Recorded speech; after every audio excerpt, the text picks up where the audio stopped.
Take it away. Thank you, Kashira. It's wonderful to be here with all of you. And just a little bit about the courses that Kashira mentioned. One is, some of you know about the Tuesday morning meditation. It's 20 minutes. It's a great way to start your day. And the course that I'm launching in January will work with the 7 chakras as a way for people to access tools for mindfulness for those of us who are feeling highly sensitive based on events in the world around us, or just in who we are, or have different ways of processing. If we have some kind of relationship with the word neurodivergent, I welcome you.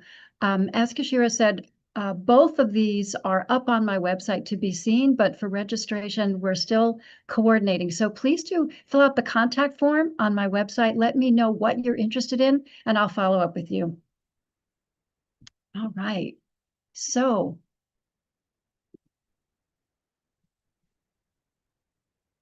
welcome. Wherever you are, whatever time zone you're in, good morning, good afternoon, good evening, and Shabbat Shalom. I invite us, if breath is comfortable, to take a nice full breath, expanding the chest and letting it all out. And if it's preferable for you, perhaps to see a light right here in your heart, a light that connects you to everything that is, a light that comes in, a light that beams out.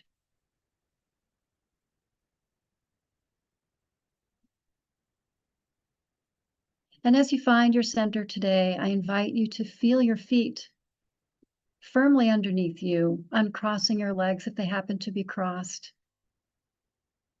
If it's comfortable for you, pull your spine away from the chair or whatever it is that you're leaning against. If it's more comfortable for you to have that support, then stay there. Open in your shoulders and your chest and release your hands down on your lap. I've been drawn this week to Rebecca in our Torah portion, Chayei Sarah. And what really has drawn my attention about Rebecca is the little piece where she meets Eliezer, who is seeking a bride for Isaac. And he has this whole story about the perfect person, how he will know the right person for Isaac. And when we meet Rebecca, she immediately rushes toward Eliezer and she offers him drink and she offers to water his camels. And in the text, we learn that she quickly lowers her jar. She says, "Drink, drink, my lord." And she quickly lowers her jar upon her hand so that he can drink. And to me, this speaks of kindness. The Or HaChaim says that instead of letting him drink a little sip of water, she offered for him to drink freely, as much as he wanted. And to make it more convenient for him, she actually brings the jug to the level of his mouth. And Steinsaltz says that she, instead of tilting the shoulder from her shoulder, she took the extra effort of removing this heavy container so that it would be easier for him to drink. All of these comments speak to this remarkable kindness and grace of Rebecca. So today I want us to focus on kindness. And the kindness that I want us to tend to is kindness towards ourselves. And so we'll begin. Soften your eyes or close them, whichever is more comfortable for you.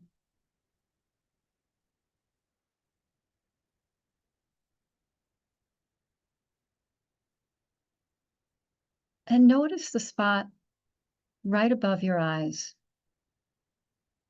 your third eye, in between your eyebrows,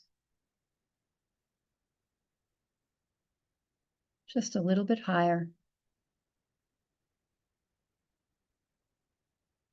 And allow this area also to soften.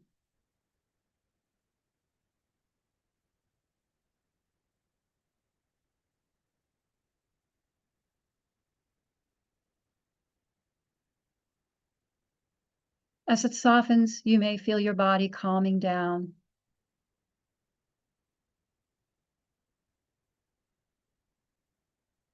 Releasing the day,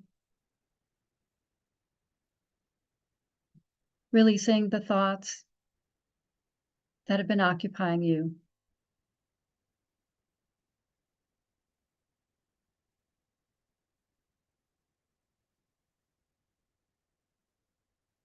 Allowing yourself to settle.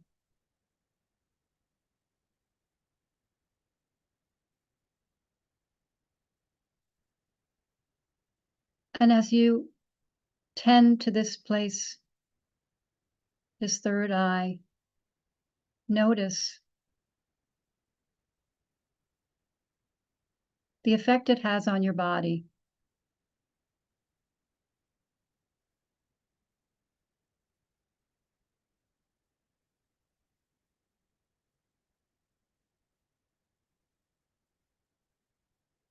Through this place, bring in grace.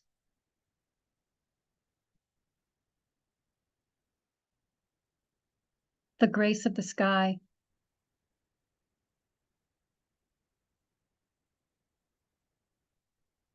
The grace of the fall colors in the leaves.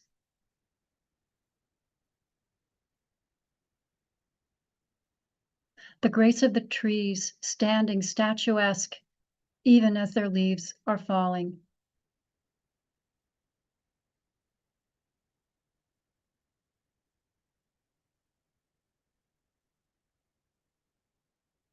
Bring in the changing landscape.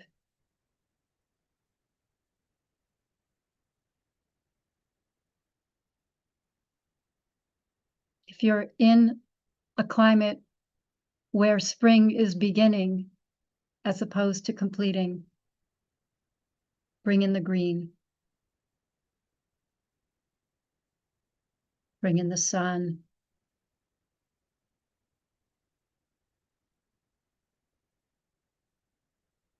The sea.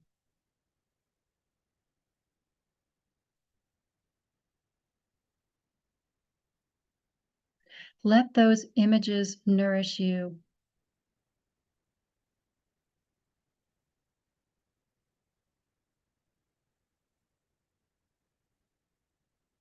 And regardless of where you are and what your climate is, bring in the soil.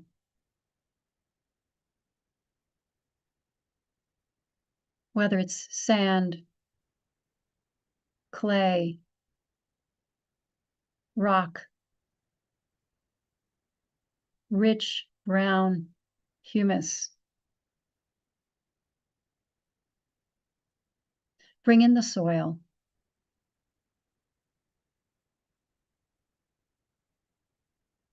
And just as those other beautiful expressions of nature come in from above,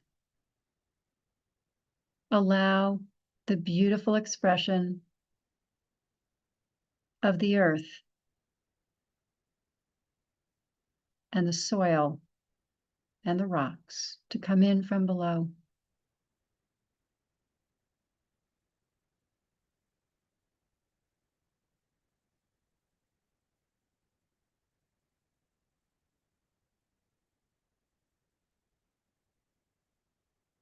Take a moment to feel these energies balance, bringing in the richness of the soil through your feet, coming up into your body.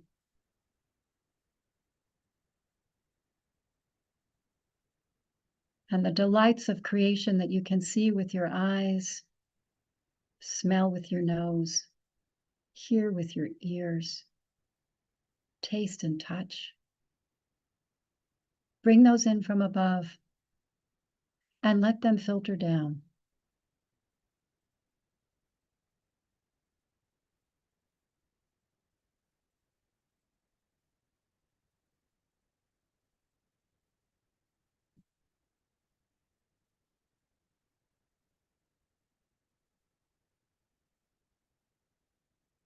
Notice the kindness that creation brings to us continually.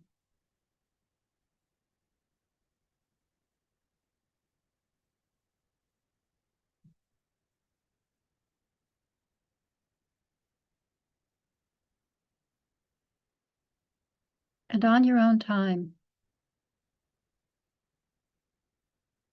take a look inside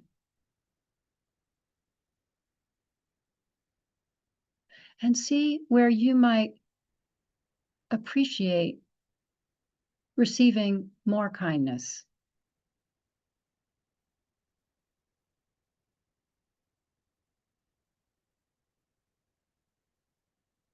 Maybe it's a part of your body, so you can place a hand there.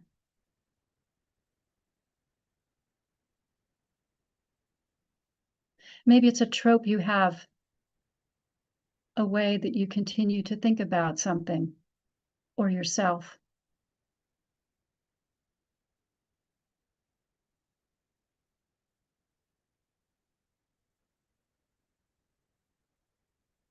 Maybe it's a place of emotional tenderness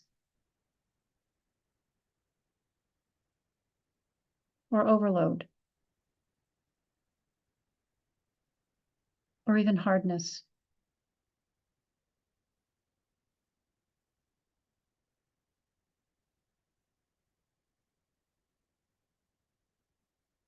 We'll take some time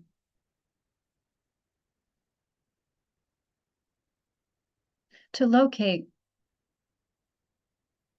where we could use the food of kindness inside. And once we've isolated it, I invite you to bring in the beauty of creation, the magic of your heart, your own kindness, to this place.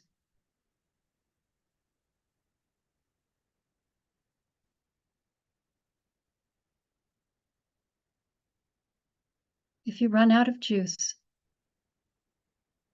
bring your attention back to your third eye and bring in that delightful energy of creation. And begin again.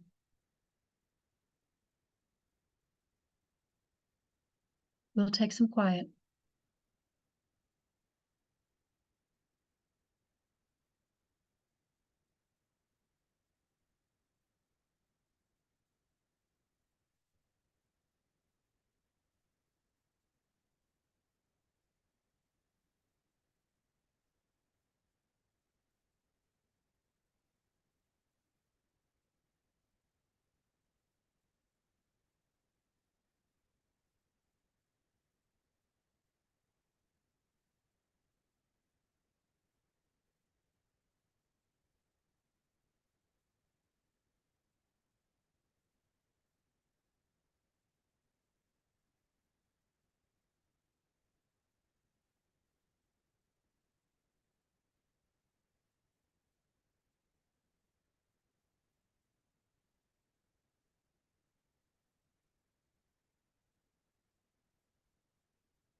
As you're connecting in, you may discover more than one place that needs kindness. Perhaps all of you needs kindness. That's okay. Allow it to spread. Allow yourself to be blanketed in that gift to yourself.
in these last few minutes. Let the kindness flow through you.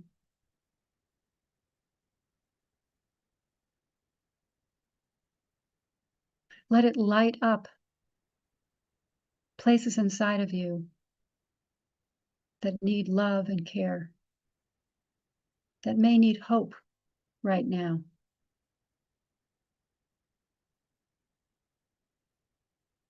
Let it sink in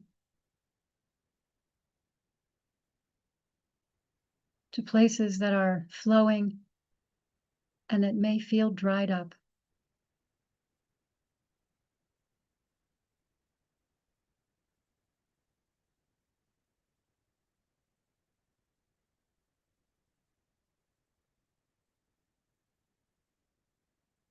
Let the kindness heal your heart, heal your tissues,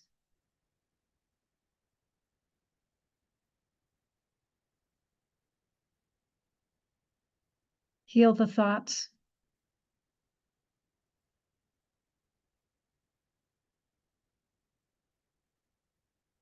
as they come and go.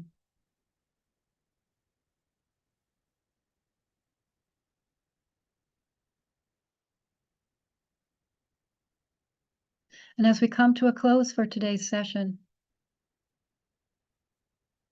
I invite you to bring this with you into your day, into your Shabbat.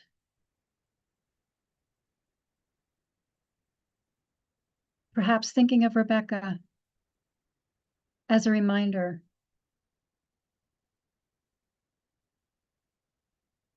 of kindness to yourself and the kindness that exists throughout creation.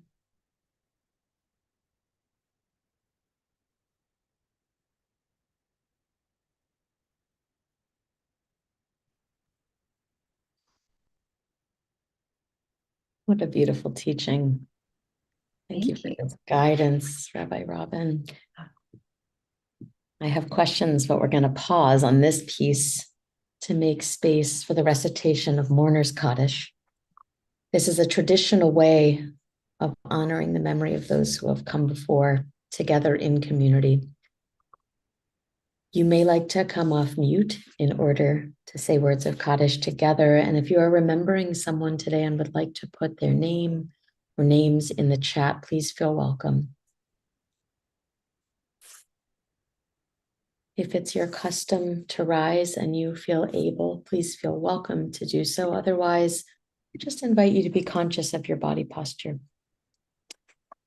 And we join together now saying, Yitkadal V'Tov.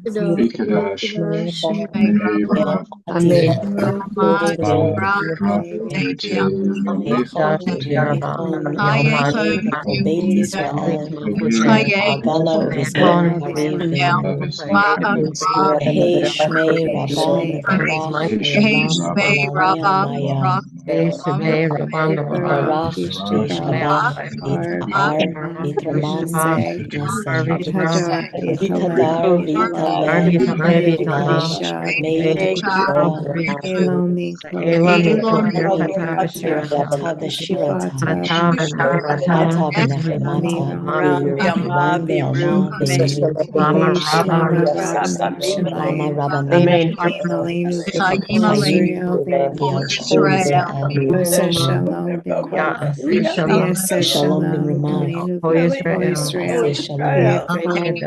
kol Yisrael ve'al kol yoshvei tevel ve'imru. Amen. Amen. May all of their memories be for a blessing. Amen. We are at the top of the hour, and if you need to part ways now, we understand. We wish you well on your way, and Shabbat Shalom. And for those who are going to stay on, we invite your questions and reflections in the chat. I'll just ask that you write in all capitals question so that I can hopefully catch it in the stream that's going by. Oh, what a refreshing and much needed practice. I was struck almost immediately when we began that in the world as it is today, it would be so easy to build a practice around kindness for others. And you chose to begin with kindness at the core, kindness for ourselves. And I appreciated the way that you brought us into connection with the earth and the way that you brought in the theme of healing. And I'm wondering if you might like to say a little bit more about the relationship between earth, healing, and kindness as you experience it. Sure. So I want to just first say that I think it is easy for us to immediately think about what we should be offering out. And that's important, right? But our reservoirs may be empty. And right now, the status of the world around us has not necessarily been one of kindness. So if we're not getting it from outside, we can, and I think we need to give it and bring it to ourselves, but we need some place to fill it up from. And, it's fall where I am, and I was careful to recognize I did this once before where somebody said, well, where I am, it's winter, and where you are, it's summer. Okay. Right. So, I wanted to recognize that the natural world, so many of us say, oh, the sun or the trees or the grass, and we're instantly filled up by the natural world. And it's a resource that's there all the time. Even if we live in the midst of the city, we can look out a window, we can walk on the concrete and feel the air around us. And there are always little things growing regardless. For me, that is the biggest source of food. And obviously it's where our food literally comes from the earth. But it's also the food from which we're made. We're made from the soil. It's something that I teach often, and that we nourish ourselves by bringing in the beauty and the magic that's around us in creation all of the time. So when we're dried up or lost or forgetful, if we can find some anchor. And for me, and what I offered today is to use the resources of creation to be a remembrance and to use as a way to help us fill ourselves up.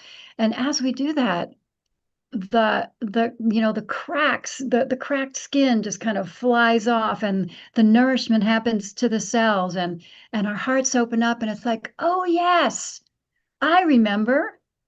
I Yes, remember. I remember goodness. I remember goodness. As you're describing this, I'm feeling a sense of vitality. And I'm Mm. noticing that just as you describe, when we tune in to the natural world, it's a way of coming to presence through the senses. It has a way of shortcutting the softening.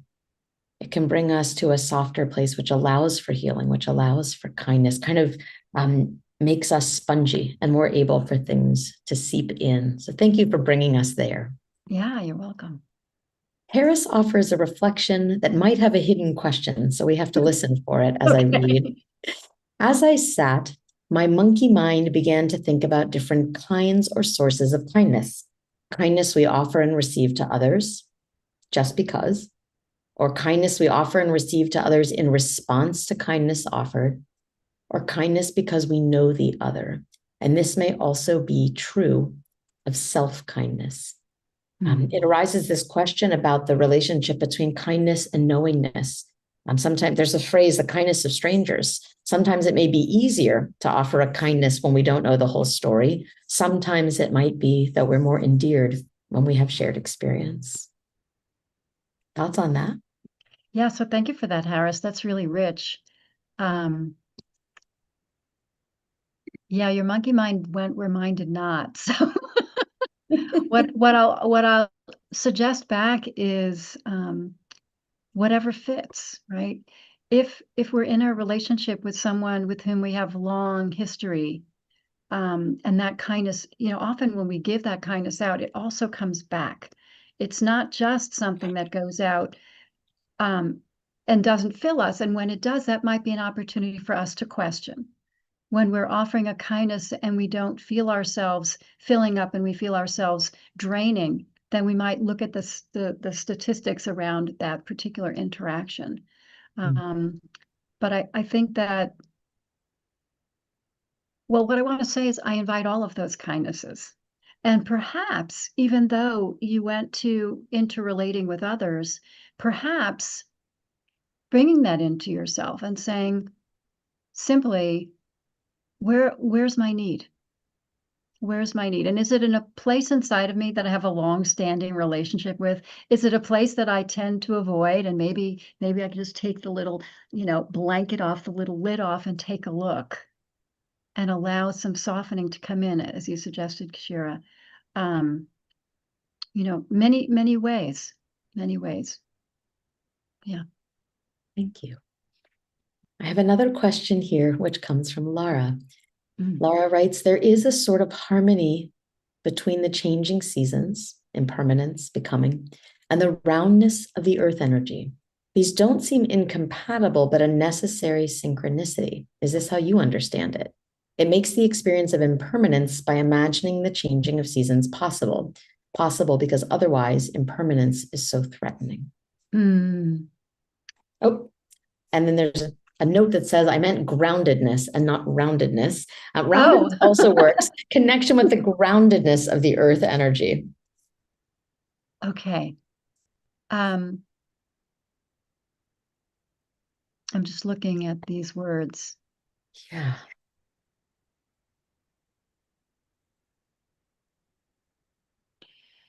So one of the things I like to teach about groundedness and the earth's energy, and I learned this from dance, is that the earth, the gravity pulls us down and gravity also pushes us up. And we tend to forget that when we fall, we get to a certain point and there's no further down to fall.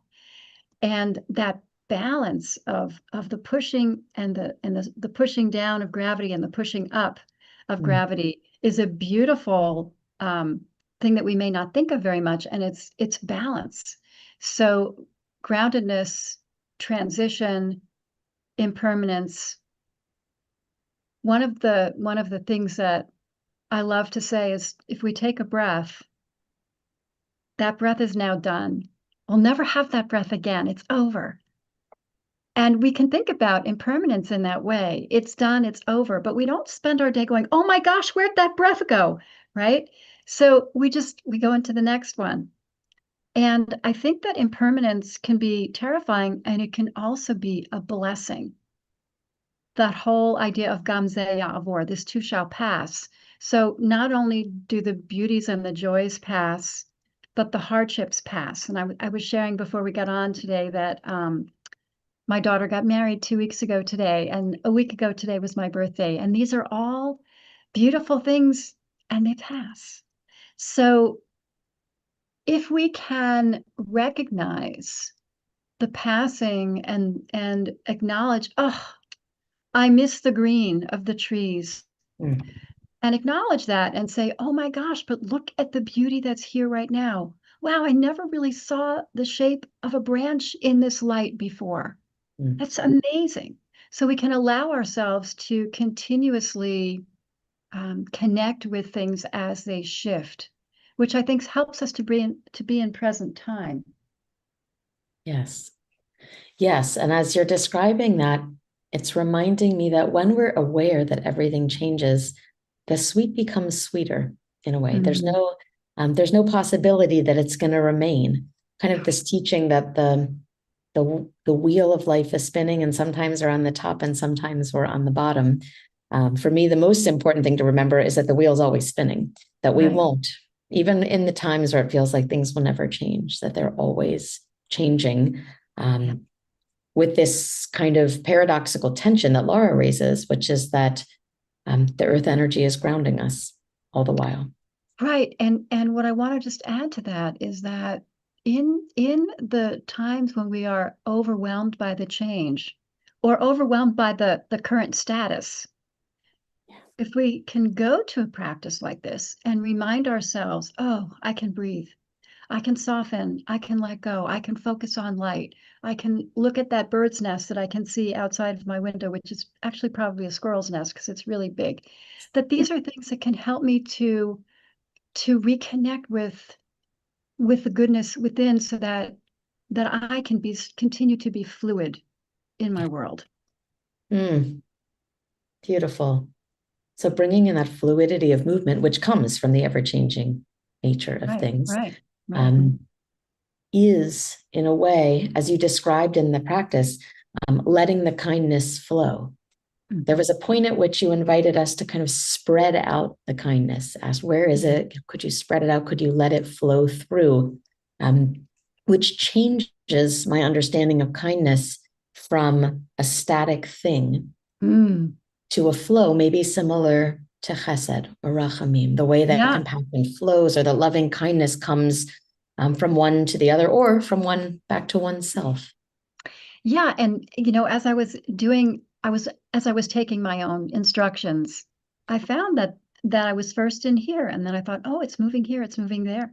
Wow, what if it spreads through? And that's why I brought that up, because we may find that what really touches our soul is really allowing ourselves to become like a river of kindness or a pool. I keep using, those are both water images, but perhaps we're the sun of kindness, or perhaps we're the soil of kindness, whatever, or the air of kindness, whatever element really resonates for each of us. Yes. And I think, yes, absolutely, chesed, rachamim, absolutely. This touches a teaching I've been thinking about lately, which is that there's what we do and there's how we do it.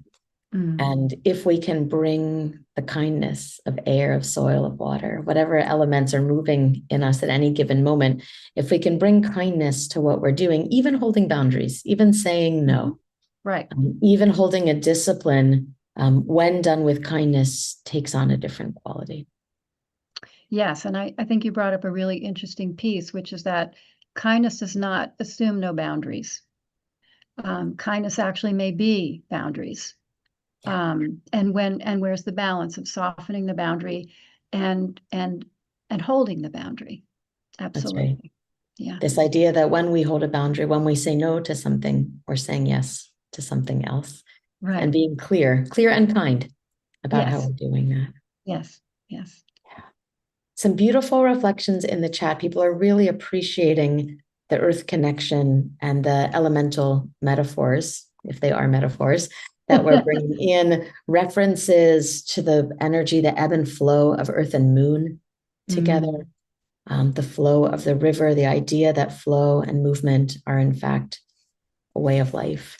Yes, It just absolutely. seems I can feel a resonance in the room among Yeah. people who are Yes. appreciating. And I'll add to that, actually. We may not think about that, but we have the flow of blood and lymph throughout our systems.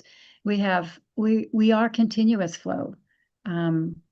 The prayer in the morning that praises the flow of things through our bodies and acknowledges that without that flow, we wouldn't be here. That's exactly right. Yeah.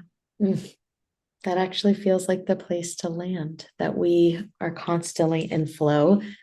We are flowing now towards Shabbat, but just a minute left before we close. I want to offer the blessing to each of us that more kindness avail itself, make itself known to us over this Shabbat, that we bring kindness to ourselves, an overflowing kindness that can seep out into the world. I want to offer my thanks to you, Rabbi Robin, and to Harry behind the scenes, and to everyone who joined us today. Thank you for your presence and for your practice.